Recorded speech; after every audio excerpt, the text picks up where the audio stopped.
A ver, echen un vistazo rápido a su alrededor. En el escritorio, en el bolso, en algún cajón. Seguro que tienen uno a la mano. El bolígrafo.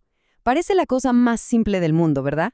Pues este pequeño objeto esconde una historia increíble de frustración, de ingenio y hasta de una huida en tiempos de guerra.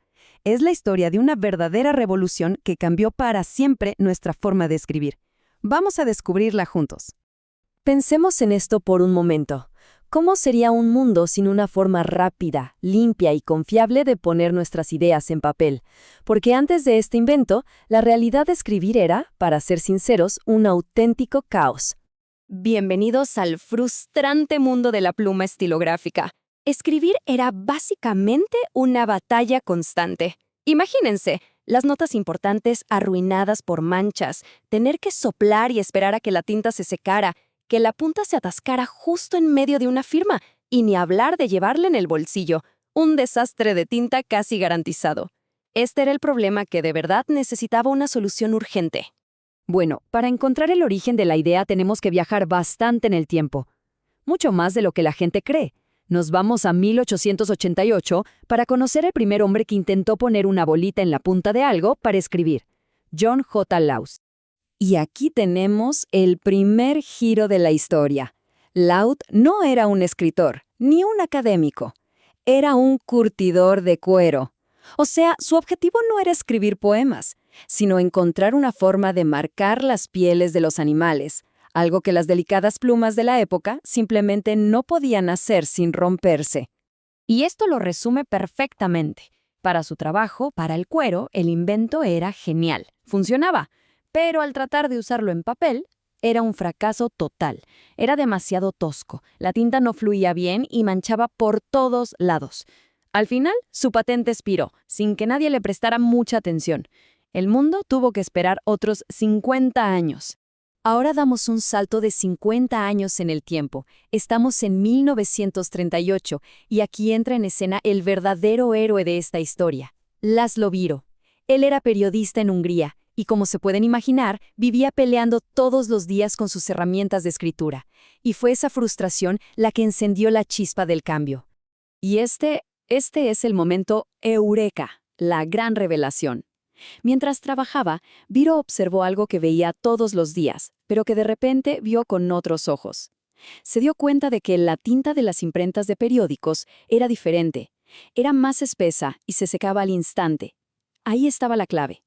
¿Y si pudiera meter esa tinta en un lápiz? Claro que tener la idea era solo el comienzo. El reto era enorme. La tinta de imprenta era demasiado viscosa, casi como una pasta. No iba a fluir por una punta normal. Y aquí es donde la historia se convierte en un asunto de familia. Su hermano Georgi, que era químico, se sumó al proyecto. Juntos se obsesionaron hasta encontrar la fórmula de tinta perfecta y diseñar esa pequeña esfera en la punta que la liberará suavemente. Justo cuando los hermanos Biró estaban perfeccionando su invento, la historia del mundo dio un giro terrible. Y la historia de nuestro bolígrafo pasa de ser una de innovación a una de supervivencia, que los lleva a un destino completamente inesperado: Argentina. Y este es un detalle crucial. Siendo judíos en una Europa donde el nazismo avanzaba, los hermanos se vieron obligados a huir para salvar sus vidas. Su escape los llevó al otro lado del Atlántico, a un nuevo continente, donde no solo encontraron refugio, sino, sin saberlo, el lugar donde su invento por fin despegaría. Y fue en Buenos Aires donde, finalmente, en 1943, nació el bolígrafo comercial. Lo lanzaron con el nombre de Birome, una mezcla de los apellidos Biró y su socio, Meine. De hecho, el impacto fue tan grande que hasta el día de hoy, en Argentina la gente no pide un bolígrafo, pide una Birome. 30.000. Grábense este número. Así solo no dice mucho, pero representa el momento exacto en que el bolígrafo dejó de ser una curiosidad para convertirse en una herramienta fundamental.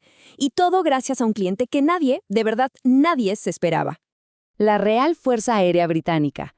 ¿Por qué los pilotos de combate necesitarían bolígrafos? Pues por una razón muy simple. Las plumas estilográficas eran un desastre en el aire. Con la presión de la altitud, la tinta se salía y manchaba todo. La Birome, en cambio, funcionaba perfectamente a miles de metros de altura. Ese pedido de 30.000 unidades fue la prueba de fuego que demostró su superioridad. A pesar de todo este éxito, el bolígrafo seguía siendo un artículo caro, casi un lujo. Aún no era para todo el mundo. El siguiente capítulo de esta historia nos presenta al hombre que lo cambiaría todo para siempre, el francés Marcel Bich. Es importante entender esto. El invento de Viró era una maravilla, pero su producción era complicada y costosa. Se veía más como un gadget tecnológico, una herramienta para profesionales o militares, que algo que una persona común pudiera usar en su día a día. Marcel Bich era un visionario, pero de los negocios. Compró la patente de Viró y se obsesionó con una sola idea: la producción en masa. Rediseñó el bolígrafo para que tuviera menos piezas, perfeccionó las máquinas para fabricarlo y logró lo impensable: bajar los costos de una forma radical. Y así, en 1950, lanzó el icónico Bic Cristal. Y el impacto fue como un terremoto. De la noche a la mañana, el bolígrafo pasó de ser un artículo de lujo a ser un producto desechable, tan barato que cualquiera podía comprarlo. Dejó de ser una herramienta de nicho para volverse un objeto universal, presente en cada escuela, cada oficina y cada casa del mundo. A ver, hagamos un repaso rápido de este viaje de más de 60 años. Empezó con la patente fallida de Laud para marcar cuero en 1888. Luego, la idea brillante de Viró en 1938. El primer éxito comercial en Argentina en 1943. Y finalmente, la revolución global que desató Marcel Bich en 1950. Cada uno de esos momentos fue absolutamente crucial. Y con esto llegamos al verdadero legado. Porque el bolígrafo no solo cambió cómo escribimos, cambió quién podía escribir. De repente, tener con qué tomar notas, aprender o crear estaba al alcance de todos. Democratizó la palabra escrita y se convirtió en una herramienta clave para la educación y la alfabetización en todo el planeta. Un objeto diminuto con un poder gigantesco. La historia del bolígrafo nos enseña que hasta las cosas más simples y cotidianas pueden tener un pasado extraordinario, lleno de drama, ingenio y visión. Y nos deja pensando, ¿qué otras historias asombrosas se esconden a plena vista en las cosas que usamos todos los días?